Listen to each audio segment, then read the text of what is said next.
With the best brand of football in Idaho, this is the 8-Man Prepcast on IdahoSports.com. Hey, that's right. Welcome in. It is an on-location edition of the Idaho 8-Man Prepcast on IdahoSports.com. Brandon Bainey with the coach, Lane Kirkland, and the baseball coach, Will Henneke. Gentlemen, thanks for joining us. We appreciate it. Good to be here. You're welcome. So you might be wondering, where the heck am I? I've got this deco art behind me. I've got the broadcast headset on, a little bit of a funky look. I feel like one of those hard political internet commentators. It's got the, quasi studio. I'm on the road, guys. I'm in East Idaho this week in Idaho Falls to broadcast the Tiger Grizz Cross Country Invitational tomorrow on IdahoSports.com. Myself and Paul Kingsbury and Logan Green are going to call the races. There's 6 varsity races tomorrow featuring some 1A schools, Grace, Chalice, Butte County, etc. And then I'll be here in East Idaho to do a football game. And Paul and Logan are actually going to go to Arrrgh for Butte County and Camas County. And we'll talk about that game a little bit later on. So, yeah, we're all in East Idaho this week. We're on the road, but the show must go on. So let's start like kitchen. We always do. You're in your kitchen. Yeah, you might be able to see my cereal up there. Lane, you're the only one who's got a consistent spot here. You're in your classroom. My day job still. Yeah, day job, killing it. Unfortunately, you don't get paid overtime for being at the school after hours. Well, sure. Speaking of overtime, our game of the week involved multiple overtimes. It was Dietrich and Rockland battling to a triple overtime affair. Dietrich pulls out the win, 56-50. Will, I mean, this is an obvious choice for game of the week, right? 3 OTs and a wild shootout. Yeah, we seem to like these OT games, and it was, if you like those, and it's never a mano-a-mano game, but when you look at stat lines, you see on one side for Rockland, you got Teague Matthews going bananas. On the other side for Dietrich, you got Connor Perkins going bananas. And, the mental image I think most people have of 8-man football, and Coach, you can answer this better than any of us, is 56-50, up and down, big plays, explosive plays, just a lot of fun and a lot of craziness, and that's what we saw in that game. Yeah, you just got to keep believing in those games. And I talked to Brody Estelle just a little bit about that game, and they were down 30-0. And he said we just had to realize that we just can't step on the field with this Dietrich uniform and think we're going to win. We got to get busy, and that's what they did, and were able to pull that off late in the game. Said it came down to a 4th down to catch by a younger player to when they were still 2 scores down to keep things going. Otherwise, it's game over for Dietrich. Yeah, when you're down 30 points, you have to be perfect offensively to make that comeback. And when you told me that, Lane, I was floored. I was like, boy, they were down 30-0. I didn't know that part. What was the largest deficit you ever had in your time at Cary where you came back and won? It's probably in the 20s, mid-20s somewhere, I suppose. Yeah, so 30 is like nearly impossible, right? 30 is like, hey, we got this in the bag kind of feeling, but you never want to doubt that. Yeah, and once the teams got to overtime, the play was like, okay, Connor Perkins, run it in from 10 yards out, right? That's what the 3 plays were in overtime. Yep, 3. They had 3 possessions. They ran 3 plays. He ran it all 3 times, 3 rushes, 30 yards, 3 touchdowns. And that takes a lot of stress out when you score on 1st down in overtime and put the ball back in the other team's hands and say, okay, now either you got to match it or you got to beat it, one of the two. But, that's a young man who was an all-conference player last year. He knows what he's doing with the ball in his hands. And it sure is nice when you can take one of those kids and maybe he's been playing another position and then you just move him under center and say, okay, now it's your turn. And, he's had a heck of a start to the season for that Dietrich team. Yeah, I think they call that the Cody Power special. Just take the snap and take off and run. Yeah, him and Bridger Hatch. Those are the 2 that probably most famous for it. Oh, yeah, for sure. Yeah. Yeah, so Perkins, 218 yards passing, 3 touchdowns through the air, also rushed for 143 yards and 2 touchdowns. And then he also had 6 tackles and an interception on defense as well, so getting it done on both sides. Teague Matthews for Rockland, 4 passing touchdowns, 2 rushing touchdowns, 8 tackles defensively. So your 2 leaders really leading the charge. And for Rockland, now they're a tough luck 0-2 against 2 very good teams. I think, Will, the more I see of Rockland, the more I'm like, yeah, this is the team that's going to be the favorite in the Rocky Mountain Conference. I think it's going to be interesting when they play Mackey. North Gem to me is just, and we had them on Idaho Sports last week against Hagerman, and we'll kind of transition into that game. North Gem fell 46-12. North Gem to me just doesn't have the depth. They'll compete, but when they go up against better, deeper teams, they're really going to struggle. Yeah, when you get into October and you get into the fourth quarter in October, and as of last week, Coach Hatch telling me he only had 9 kids on his roster. You're one twisted ankle away from literally not having a sub, and you get deep into a season and you've got everybody's banged up and everybody's bruised up. It's really, really tough to compete. And I have no doubt that Cowboy team is going to come out and they're going to give, every last drop of energy that they have. They're going to compete and they're going to make it tough on some teams. But I tend to agree with you, Brandon, in that Rockland looks like, when you get into the league portion of it, get the non-conference out of the way.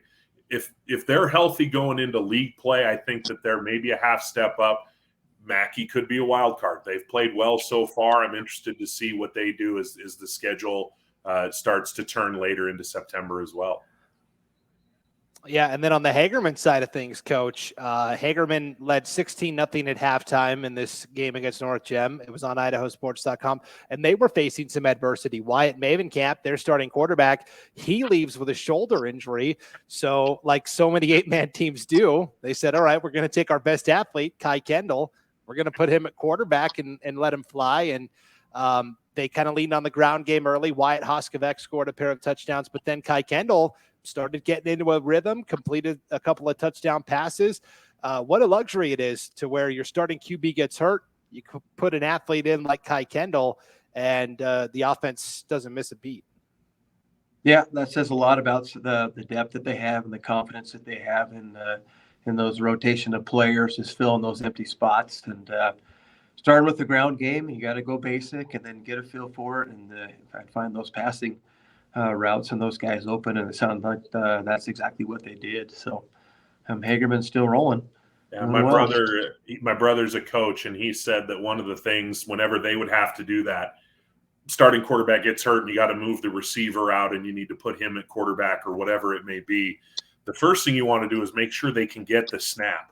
So that first drive might be as vanilla can be, because you just want to make sure that the kid that's coming in can remember the play, communicate the play, receive the snap, and then execute the play. And okay, he's got a couple under his belt now. Now we can try to fly a little bit. Exactly. How often is that the plan, Coach, where QB1 goes down and you're like, all right, we're just going to put our best. We don't really have a QB2, but we're just taking our best athlete and we're going to put him there. It's difficult. You really don't prepare much for that sometimes, unless you have a JV program and you can put that guy in there and make things happen. But oftentimes there's a player that's got some skill, and like Will said, getting the snap. You got to get the snap, or the play doesn't start. And once you get that first one, the second one going, then maybe you can get in a rhythm and just start all over again with new guys. Yeah, so Kai Kendall played well. And then Martin Gonzalez also really impressed me going back and watching the film. That guy's got some speed in the open field. He scored on a couple of long touchdown runs. So Martin Gonzalez for Hagerman also really impressed me there. North Gem scored on a touchdown run from Craig Yost, and then at the very end of the game, high snap. We were just talking about it. Got to get that snap. North Gem recovers it in the end zone for their other touchdown at the very end of the game. Okay, staying in that District 4 Sawtooth Conference, Camas County. We talked about they beat Rockland last week. Now they were playing Garden Valley, a Garden Valley team that had just beaten Dietrich. Mushers leave no doubt here, 50-12, the win over Garden Valley. But again, a quarterback injury, coach, where Tacoma Kelly, Garden Valley's dynamic do-everything player, he had a receiving touchdown, a rushing touchdown, and a passing touchdown 2 weeks ago. Well, he gets hurt, and that really took the wind out of Garden Valley's sails a little bit. Yeah, that's tough, and especially going into Camas during a day game, and knowing that Camas is pretty hungry, that's going to take a toll on Garden Valley, as it did. And a key player, I remember when Kobe was hurt in a game that we played. It took the wind out of their sails for a little while so they could rally to the end. But once again, they survived, got 12 points on the board, but a solid Camas team. Great performance and very hungry, and everybody's contributing, it looks like, behind Troy Smith, who seems to dominate the game and do it very well on the ground. Yeah, he really sets the tone on offense and defense for the Mushers. I was going to ask you about that. You brought up a good point, the day game, right? Because Camas County doesn't have lights, so they kick off at typically 3:30. Rockland doesn't have lights. Garden Valley, I don't think, has lights, so they might be used to it. But as a coach that's coming from a program that's used to 7 o'clock kickoffs, how tough is it to adjust for those, Friday afternoon games? I hate those 3 o'clock games, and usually their field is hard as a rock at some of those sometimes. It just seems like it's harder when it's hotter outside, and it's cooler and softer in the evening. But it's a different mindset. It's not practice. You better be ready to roll and get off the bus in a hurry and get performing right away, because it's 3:30 game time. Yeah, I wonder if maybe that played into the Dietrich slow start at Rockland, a team that's used to kicking off, in the afternoon. It's an interesting point for sure. So the question, I guess, moving forward, Will, for the long pin conference, councils looked pretty good. We still think Garden Valley is good, but without Tacoma Kelly, I think that changes the complexion a little bit. And then Horseshoe Bend and Cascade have both, played really well too. What do we make of this long pin conference, Will? Yeah, and I think Tri-Valley is a pretty good team as well. They certainly have the speed to make life difficult on a lot of people. So the question to be answered may be just, is Tacoma Kelly, is he fine going forward? You can come back into a game and play, a half a game and then aggravate the injury in practice the next week, and now you're down for a month. It's hard to say. His health could be, an X factor for the entire conference. You look around that conference, Cascade's off to a nice start. You mentioned Horseshoe Bend with Kalen Jones. He's off to an incredible start. Council's a very good program. Tri-Valley's so dang fast. I don't know that there's a whole lot separating the pack, if you will. And an injury or two could change the dynamic in total, really. And as far as you're getting 3 teams in, on one hand, you could wake up Friday morning feeling like you're going to be the number 1 seed, and you could go to bed Friday night wondering if you're going to be the 3 seed based on, somebody who just took an inadvertent helmet to the ribs or something like that. And that's the hard part of small school 8-man football. If you don't have the numbers and you don't have the depth, things can change really fast. Yeah, it's going to be fascinating as we get into conference play and actually start to see these teams duke it out for sure. All right, let's pivot to the next biggest story. It was probably the biggest story. It wasn't the most compelling game, but the battle in Boise. What an opportunity for Kendrick and Oakley to play on the blue turf at Albertson Stadium on the campus of Boise State University. Coach Kirkland, I know you were sneaking peeks at this game on IdahoSports.com. What did you think? I thought it was a competitive game. Great first half, back and forth, showcasing each kid and the diversity of their offenses, and good stops on defense. It's always fun to play on the blue. I got to coach there one time, and it's a blast. There's some electricity just being there in that stadium. I think both those teams had a good time the first half, and Kendrick seemed to make adjustments the second half and really get after it on defense. And to slow the Hornets down in that second half, putting a lot of pressure on Robinson and breaking some plays up, and was able to roll and shut Oakley out for a half, which is hard to do. Yeah. To make it sound like with and not you, Coach, but just in general, it's like, oh, Kendrick, Another easy win, won by 3 touchdowns, no big deal. I mean, let's remember, this is the 3-time 1A Division I state champion. This isn't, you didn't beat up on some, St. Mary's Sisters of the Poor here. You took it to a heck of a program in that second half, and Kendrick they were phenomenal. I mean, we know that Oakley is a fantastic team, and even Oakley walked out of that game going, man, those Kendrick kids are big, they're strong, and they're tough. And that's, for Oakley, you're gonna reap the rewards down the stretch from playing this game, because you're going to have seen as good as you're going to see. You're going to know here's what the top of the ladder looks like, and you're going to know what you're going to have to do to beat a team like that. So even though Oakley ultimately loses the game, they made some plays. Bryce Sevier, Isaac Cranny, they made some plays. They did some good things. That coaching staff will be able to go back and build off that for the next time that they run into a potential buzzsaw candidate or opponent, I should say. Yeah, Bryce Sevier returns the opening kickoff of the game, 84 yards for a touchdown. Got the battle in Boise started off really nicely. Kyler Robinson threw a long pair of touchdowns, 43-yarder to Sevier, 65-yarder to Cooper Beck. And they led at halftime, 22-16, and then they got shut out 22-0 in the second half. IdahoSports.com player of the game, Ty Kep, 188 yards, 3 touchdowns in the air. He also rushed for 110 yards and 2 scores. And then Hunter Taylor had a 36-yard pick six going back the other way. But those words you just said, Will, we do a Magic Valley Prepcast every week where we talk just District 4 athletics, and that's 8-man football, 11-man volleyball, cross country, everything in the Magic Valley. And Scott Burton, our host of that Prepcast, actually talked to Brennan Jones, the Oakley head football coach, about the loss. And Coach Jones told him the same things you just said. That was a big team we ran into, and we got to get back to discovering and finding our toughness and our physicality, because that's what Oakley's been known for the last several years. Is we're going to come at you 110 miles an hour, and you're going to feel it when we hit you. And I think they're going to be in a rediscovering process as they try to find that again, but I'm confident they will. And that's the thing that really impressed me. And Coach, you can speak to this as well, because I know you were watching the game also, especially in the second half. Take out the kick return, take out the long pass to Beck, basically take out the scoring plays.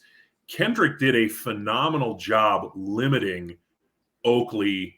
Oakley wasn't gashing them. Oakley wasn't picking up huge chunks. That Kendrick defense, other than, one special teams play and 2 really well-executed plays by Oakley, that Kendrick defense, we can talk about the offense all day long, justifiably so.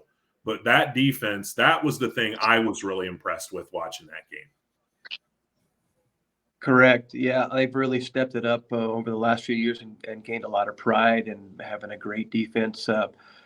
Compliments to the coaching staff. I played those guys 3 years in a row, and they got us the third time, and they got better and better every game and just upped their game. The coaches and the players improved, and I think they're riding really high right now, and they look very impressive.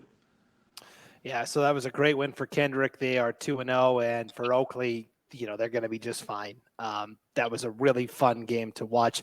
It was another good week for District 4 and that Snake River Conference. You had Lighthouse Christian win a shootout with Grace, 34-28. The Lions are now 2-0. Justice Schrader, 350 yards, 5 touchdowns passing. Case Van Leeuwen, who's kind of the backup quarterback, but he is also a phenomenal wide receiver, caught 8 passes for 219 yards and 2 touchdowns. And Jack DeYoung had 5 catches for 98 yards and 2 scores. And he also had DeYoung 14 tackles on defense. So Coach Kirkland, you saw Grace play carry 2 weeks ago. What did you learn from this Lighthouse win over the Grizzlies? They're prepared. I think Coach got them going. And there were a lot of skill left over from that last year's team. They were young, and they were pretty good size, and the speed was good. And it seems like they got things going and they're rallying. Maybe Justin Schrader is the Tom Brady of the Snake River Conference. I don't know. That's a lot of yards, man. That's great completions, a lot of good receivers, a lot of options to be able to connect to all those guys out there. And I'm sure they're still running the same Lighthouse spread that they have before, and getting very effective with it. And Schrader, I hear, is a great scrambler, so making things happen. I was really shocked by that score. Yeah. And DeYoung feels like he's been there for, I mean, I wouldn't be surprised to hear he was about 34 years old. I mean, it feels like he's been playing there for decades and decades. And granted, he's a senior this year, but we've just been talking about him being an effective and productive football player for that program for so long that it just feels longer than it's really been. Yeah, that's one of those names that you've heard there for a really long time. He's played basketball. He's done track. Yeah, he is wrapping up what's been a fine career at Lighthouse Christian. Murtaugh, we talked about this game with Hanson, the battle for the wagon wheel. Murtaugh claims it again, 48-0 shutout over Hanson. I think we said last week, Will, didn't you say it was a decade-long winning streak here for Murtaugh? 2012 was the last time Hanson had won it, and now they're going to have to wait a little bit longer. And what I didn't realize until I went to research this game a little bit earlier this week is it was over at halftime because of the weather. So, Murtaugh, that's a game where Murtaugh, they did what they did essentially in 2 quarters. And Junior Benitez, another big game. Oscar Alberto, who's a young man who I don't know how many people are familiar with him, but I wrote it down here. Let me see if I can find it really quick. Through 2 games, 7 tackles for losses and 3 sacks. 1.5 game really, because they didn't even play the full game against Hanson the other night. But Murtaugh gets to hold on to that wheel for another year, and deservedly so. They played, it looks like, a heck of a football game.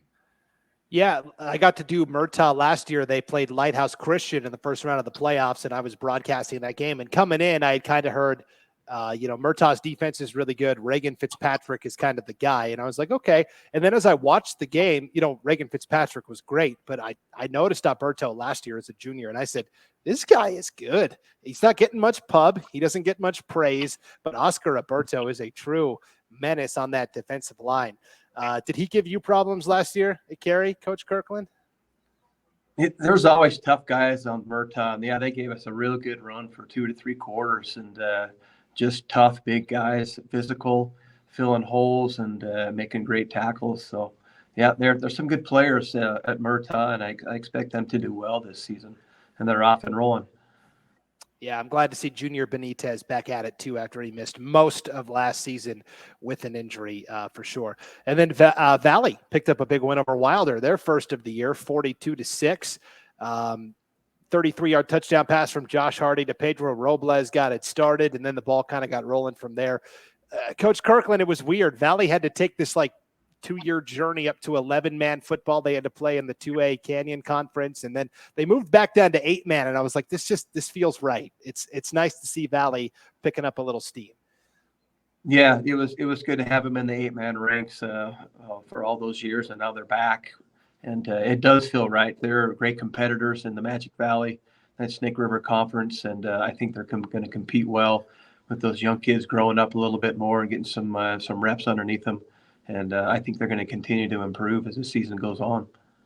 I wonder how many of those teams, when they see Valley and they see Josh Hardy out there doing great things, I wonder how many of them are getting PTSD thinking about his brother Jason, who was the classification 1A Division I State Player of the Year back in, probably 2018. I think he scored somewhere in the neighborhood of 50 touchdowns, and he was one of those kids that, 5'8", 150 pounds, so what? He was going to go run for 200 yards and 5 scores anyway. And so, yeah, it's great to see Valley back up, and they knew it was going to be a year or two to kind of reset things a little bit, and last year was a bit of a challenge for them, but this year they seem to be doing a little bit better. And Wilder, now they're the ones that are trying to reset. We mentioned Isaac Rodriguez out for the year with an injury in week 1. Julian Neary out with an injury last week. They're not sure. They don't think he's going to be out for the year, but he'll be out for a while. Kevin Gephardt, the quarterback who missed all of last season with an injury, he still hasn't been cleared to play yet. So they're down to their 3rd string quarterback, and they had a game. We record on Thursday nights. They had a game tonight up in Weippe against Timberline, and Coach Bailey, the Wilder coach, said, I'm starting 5 freshmen. And he's like, it may hurt a little bit for, the next couple of months, but, a year or 2 down the line, they really think that they're gonna sow some really good fruit from that tree from what they're going through this year. And you mentioned Timberline Weippe, their all-state running back Rylan West is out. He broke his collarbone, I think. Yep. Yeah, and that changes their dynamic. So now their freshman, Corbin Christopherson, who was just going to be turning and handing off a lot, now you're going to be asking him to do a heck of a lot more too. So the scene shifts very quickly in this game. Yeah, Coach. That's too many. That's too many injuries to a lot of guys this early in the year. That's too bad. Yeah, it is. It's deflating a little bit, but the old mantra, next man up. So we'll continue to monitor those. All right, let's dive into what's actually happening this week in terms of big matchups. Of course, we're going to have, I think, the best 8-man game of the week right here on IdahoSports.com Friday night, and we sent our very best. Paul Kingsbury and Logan Green will be on the call. It is the Butte County Pirates hosting the Camas County Mushers in Arrrgh. A pair of 2-0 teams, Coach. You know these programs well. Who do you give the edge to? Going into Pirate Land, it'll be a battle over there.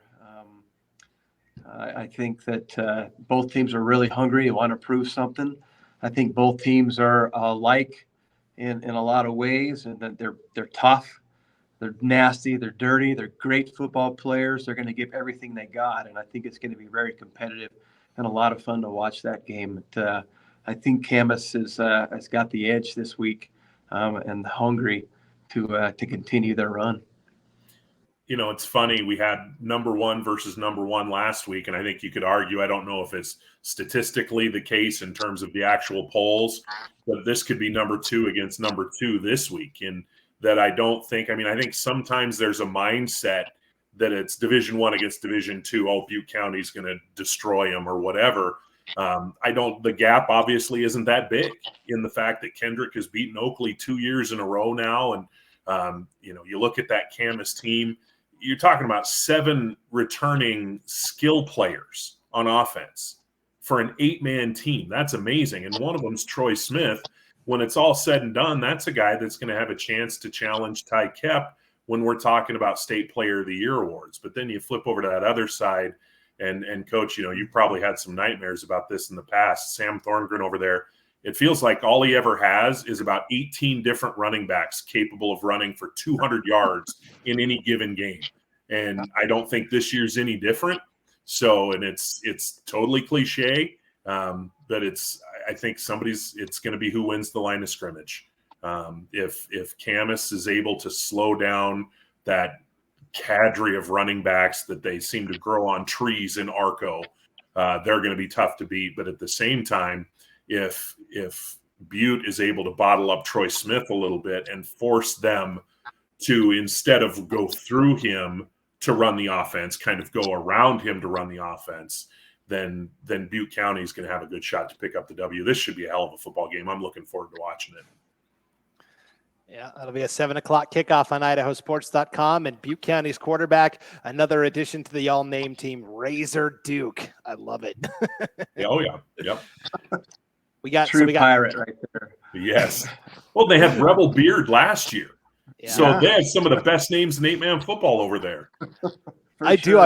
I want us by the end of the year to have an all-name team. 8-man football, 8 of the best names. We've got Crash Taylor from Castleford already. Razor Duke from Butte County. We'll take your nominations. You can send them to Brandon at IdahoSports.com. We'll get the all-name team back up and running this year in 8-man football.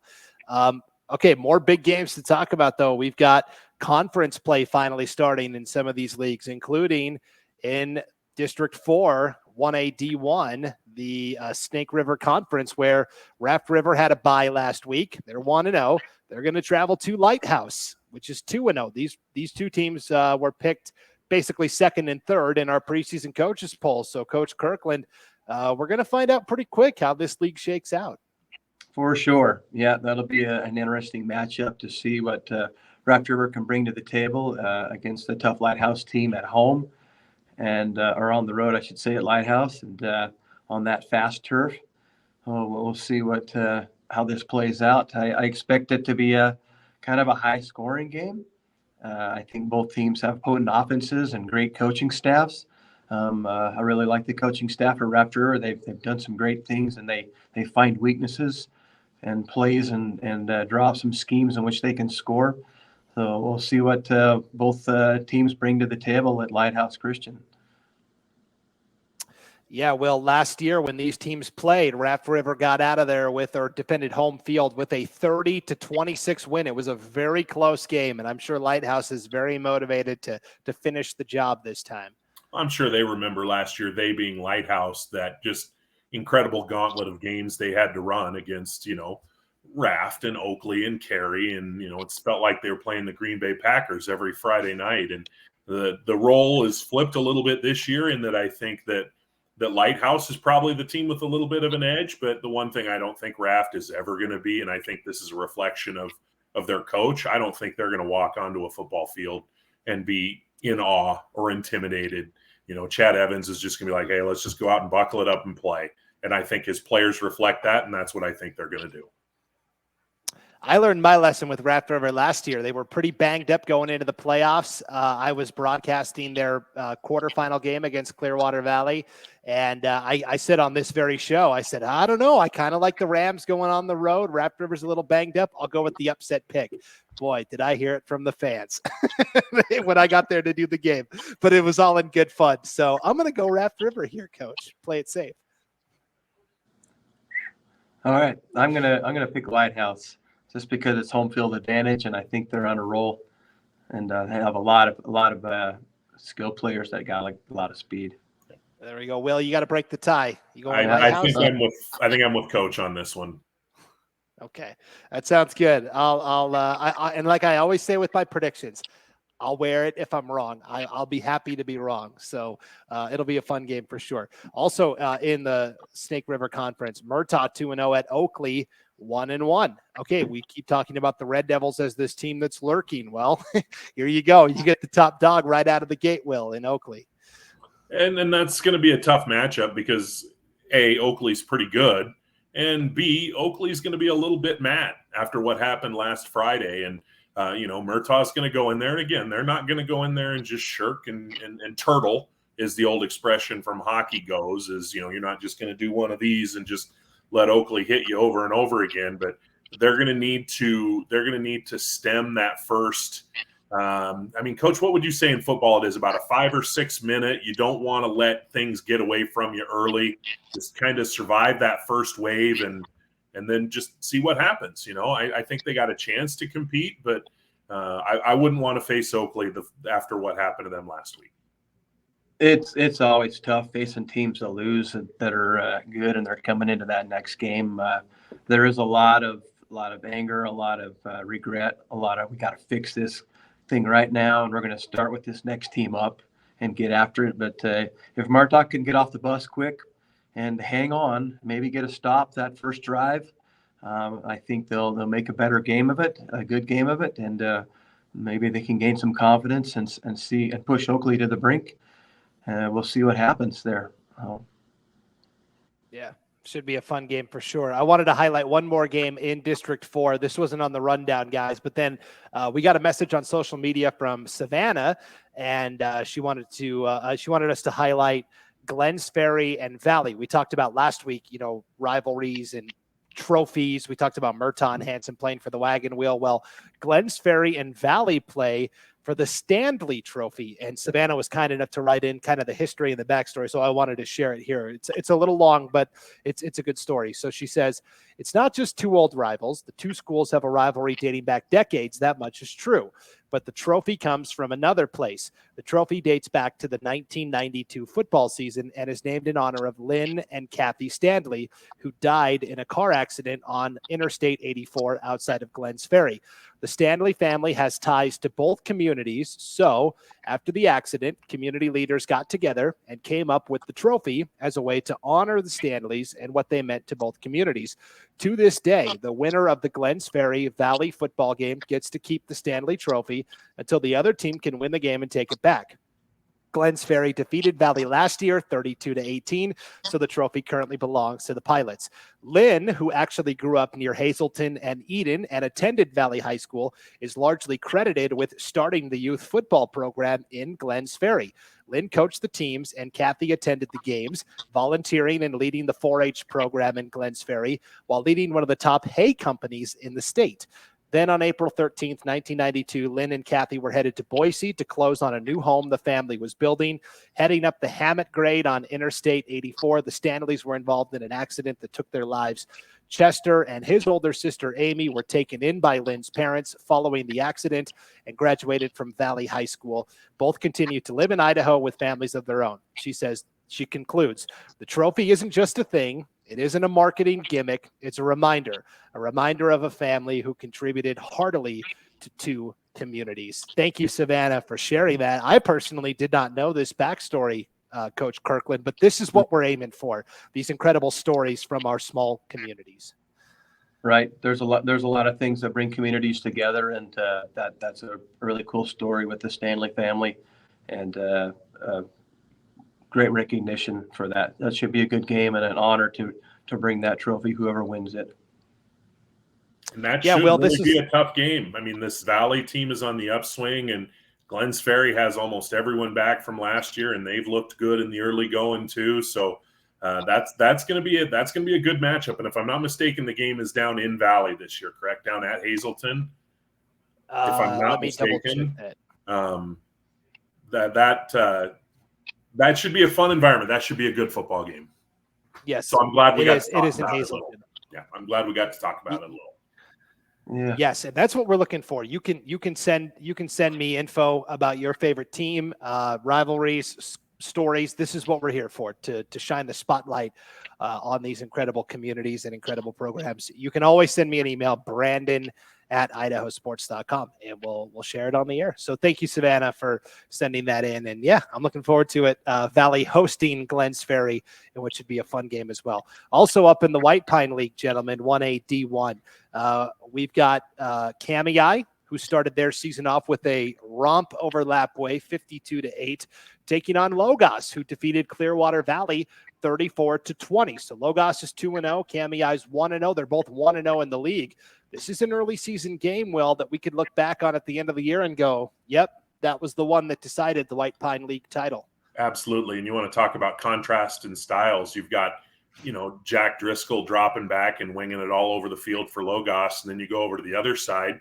You got a fantastic quarterback for Kamei too, and David Clute, but he's got this slew of running backs with Everett Oatman and Colton O'Kane and Colton Weddle. I'm sorry. You've got all those weapons there. You got one team that's going to try and push you down the field, and you got another team that's going to try and throw it right back. And, that's a game that should be really entertaining, a lot of fun to go to. And I think you're right. I think when we get to, about a month from now, when we're starting to project ahead, we're going to look back at this game and say this game propelled one of these teams forward to potentially a pretty special season.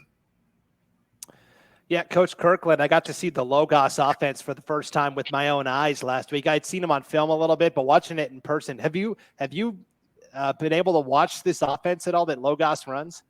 I haven't. I just see them at track, and they run pretty fast. I'm sure this game will be a game of tradition versus the new kids on the block. What did you see? Yeah, so Logos, the mantra they've kind of adopted is we've been known as a basketball and running school, but we want to put football on the map. It's only their third year as a varsity program. And what they do is they have the 3 offensive linemen. The guards are off the line of scrimmage, and then they have 4 wide receivers, and the slot receivers are on the line of scrimmage, and then they'll shift. The 2 slot receivers will go off the line. The guards will come up on the line, and they'll send one of those slot guys in motion. And from there, they'll run an option where Jack Driscoll, the quarterback, sometimes hands off. Sometimes he play action passes. And sometimes they don't send a guy in motion, and they just quick snap it, and Driscoll takes off and runs, because you have to respect the 4 receivers, which opens the box up for an athlete like Driscoll. And to make things even more confusing, Coach, is the slot backs are wearing numbers like 52 and 55. And so you look at them and you're like, oh, that's an O lineman. And then it's like, oh no, that's a running back that's also really good in the open field. It's kind of an interesting offense. It's something I haven't seen. Yeah, well, I guess we'll continue to watch that. Sometimes you spread it out too much, you get pressure off the edges, and people figure that out. But if they have good blocking, and Driscoll is a light-footed guy, I'm sure that it's working for him, and we'll see if it works against Kamei. Yeah, definitely a contrast in styles, like Will said, and that Cami defense is very tough. Also in the White Pine League, 1A D1, we've got Prairie and Potlatch. They both opened their seasons with wins last Friday night. Both started the campaign 1-0. Will, this is another battle where, I mean, every week in the White Pine, there's going to be tough games. We said coming into the season, really outside of Genesee, who's got low numbers. Any of the 7 are capable of winning on any given night. This is going to be an important one between Prairie and Potlatch. Yeah, I talked to Justin Podravsky, the head coach at Genesee, earlier this week, and he said, yeah, we're really young. I think he said they have 17 players on the roster, and like 13 of them are either freshmen or sophomores, and that's just tough to overcome, no matter what classification you're in, if you're leaning that much on young players. But then you go anywhere else in the league, whether you're looking at Potlatch, whether you're looking at Prairie, Trenton Lawrence, there's experience and talent across the board. And I think the difference, you throw Clearwater Valley in that mix, they're a team with Bass Myers and Schilling and Pickering. All these teams have playmakers, and there's not a ton that separates them. So that's where you get into some of those things, Coach. We hear you guys talk about hidden yardage and stealing a possession and, turnover battles and stuff like that. And I think that's where it comes in, because I don't know talent-wise that there's a ton separating some of these teams. Right, and you just hope that you can make those big plays. You hope you catch that your guy catches that long pass when he's wide open and gets that score for you, or you break that one tackle that gets you that other score, and that could separate these teams that may be pretty balanced and even on each side of the ball. Yeah, I think in general, statewide, people have forgotten about Prairie a little bit. They didn't make the playoffs last year, probably should have, but I think Prairie is a very good team and sneakily flying under the radar. So we'll keep an eye on that. And then the last game I wanted to highlight, gentlemen, or the last 2 games I wanted to highlight are at the 1A D2 level. We're getting more of this District 3, District 4 cross-pollination. We talked about Garden Valley came in and conquered Dietrich, and then Camas defended the conference by conquering Garden Valley. Well, Wolverines are going to line up again, this time to play Castleford. Garden Valley might as well become a member of District 4 at this point, right, Coach Kirkland? Hey, they've played a lot more games in recent years down here at District 4 and got themselves out of that District 3 to play a more variety of teams. And I think that's benefited them. And, they'll give them some good experience, and Castleford, see what they can do. Is that game in Garden Valley? Yeah, tomorrow after Friday afternoon. Yep. Should be at home. So we'll see if the next man up from Garden Valley can take Tacoma's spot and continue to lead the charge there and rally and get a win in the column there. So. Yeah, one of those patented 3:00 kickoffs, Will. And we talked about it. This is a Castleford team that's young, right? They got a lot of freshmen. It'll be interesting to see how they do in their first road game of their varsity career. Well, they've got a heck of a lead horse in Jamie Ramos. Man, that kid's a heck of a football player. And anytime you have a bell cow like that you can lean on, not only offensively but defensively, he's going to give you a chance. And he's shown, if nothing else, or they've shown, I should say, that there's the joking reports of their demise have been greatly exaggerated. I think there were a lot of people that were wondering after they graduated, what was it, 8 out of 12 players off of last year's roster. I think that, I don't know that we can say it absolutely ironclad, okay, they're going to win the conference or anything like that. But I think anyone who expected them to just fall into the abyss, I think you're going to have to reevaluate your opinion. Now, how far they've come for both them and Garden Valley, I think we're going to learn a lot by seeing that game and seeing how it's played and what the 2 teams are able to accomplish and of course, what the final score winds up being. Yeah, that'll be an interesting non-con game for sure. And then while Garden Valley is off on their District 4 tour here, we have an actual long pin game, Council at Horseshoe Bend. This will be another 3:30 or 3:00 kickoff, Coach Kirkland, one of those early afternoon games. But we talked about over in District 3, there's a lot of teams lining up to take those 3 playoff spots. This will be a huge game right out of the chutes between Council and Horseshoe Bend. Yeah, once again, 2 good programs that have been around a while and are on the rise and competing well with good players.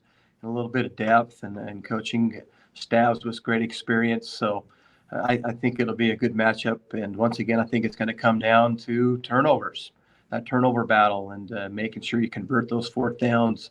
And I expect it to be a tightly matched game. Should be fun. Both those teams have two of the better lead running backs in 1A Division II, and Dalton Bingham on one side and Kalen Jones on the other. And Kalen Jones, young man, he's a senior and he's played 3 games and he's averaging about 4 touchdowns per game. So, there's some big time playmakers on both sides of the field in Horseshoe Bend tomorrow. Yeah, and Council beat Lewis County last week 50-0. Lewis County was missing one of their key playmakers on offense. And so unfortunately, injuries continue to be a storyline here early in the season. But I was impressed with the way Council not only ran the ball, but also were able to sling it downfield. I think they're pretty versatile attack there with Coach Andy Glenn and his Lumberjacks. So, yeah, that's just a sampling of the games that are going to be happening this Friday night or Friday evening across the great state of Idaho. Of course, we'll have Butte County hosting Camas County for you on IdahoSports.com. And don't forget to check back on Friday night during all the games for the Friday Night Flash. That's our interactive, in real-time updating scoreboard. We update scores as we get them from across the state. And then, of course, once the game goes final, we try to get those scores as quickly as we can. Before we got out of here, gentlemen, I did want to mention just some legislative stuff that happened this week where essentially all summer, a committee has been working on potentially reclassifying Idaho's classifications, 5A, 4A, 3A. And the committee worked on this new system that would change the enrollment parameters, tweak, the requirements for each classification, and basically do away with 1A D1 and 1A D2. And that proposal ultimately failed on the second reading by the IHSAA board, but this little known bylaw was enacted this week where the state superintendents can use this bylaw to basically overrule the IHSAA board. And so out of 152 schools, 100 voted, yes, we want these changes. So they kind of superseded the board's decision, which means these classification changes will be happening starting with the 2024 football season. Now, in the 8-man game, it doesn't really affect things too much. I know there's some confusion over, okay, are they going to make 1A D1 and 1A D2 one big league again? And that's what 1A is? No. What was previously known as 1A D2 will now be referred to as 1A. What was previously known as 1A D1 will now be referred to as 2A. So, Coach Kirkland, we're still going to have 2 separate classifications, 2 separate levels of 8-man football. We're just going to have to get used to 2A and 1A. Right. And that's a cool way to go about it. I think it's still exciting that there are two levels of 8-man football. I think that 2A level is a great thing. Most of those programs have full JV programs as well, and every kid gets to play. I think if it went to an 11-man setting, it may be a little different scenario. So I really like the 8-man promotion there as it's continued through in the calling it 2A. The number 89 for the smaller schools is a decent number. It's a change. It's upped a little bit. It used to be 99 and now it's 89. Still some competitive schools in that league, and it should lead to some more great championships for both levels there, the 2A and the 1A. Yep. And Will, in terms of, who's moving up, who's moving down, a lot of these schools were moving up regardless or moving down regardless. I think the one change that does happen at the 1A, 2A level was Clark Fork now is going to be a 2A instead of a 1A, but they already combined for one league in football anyway. So it doesn't even affect Clark Fork in football necessarily. No, a lot of from what I've been hearing and reading and seeing, a lot of the hand wringing is over the adjustments in numbers. And, there are some schools, and justifiably so, they're worried about they're now getting bumped into a league where they're going to be playing schools almost twice their size or something of that ilk. And the problem is just with the number of schools we have in Idaho, that feels somewhat inevitable. No matter what you try and do, wherever you try, it's going to take an incredibly, you're going to have to thread one hell of a needle to find that line where you have good competitive balance, and at the same time you have a good balance as far as schools, where you don't have like 4 teams in one classification and 30 in another. And an example would be here in the community that I call home, Parma. Parma, their athletic department will go from the smallest 3A football program in Idaho, what is currently known as 3A. So they'll bump down under the new classification, and they'll be one of the biggest in the new 3A in the league with Marsing and New Plymouth and whatnot. So you change that line, and all of a sudden Parma goes from this tiny little engine that could to now all of a sudden they're the big boys. And you talked about Clark Fork, Brandon, and some of these schools in the 1A where you're not seeing as much movement because that line already exists, like Coach Kirkland already talked about. So you're not having to see as much of Grace and their 150 kids taking on Rockland and their 38 kids.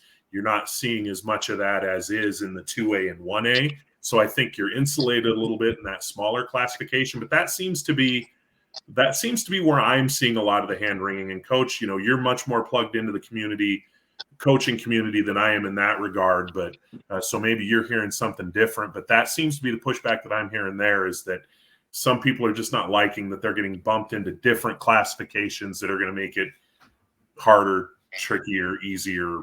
Insert your adjective here.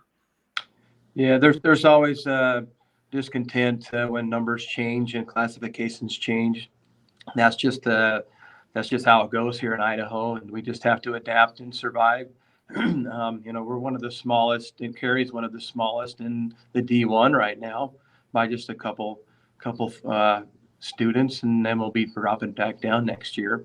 But it's a positive change. I think moving forward, I think there'll be some good things come out of it.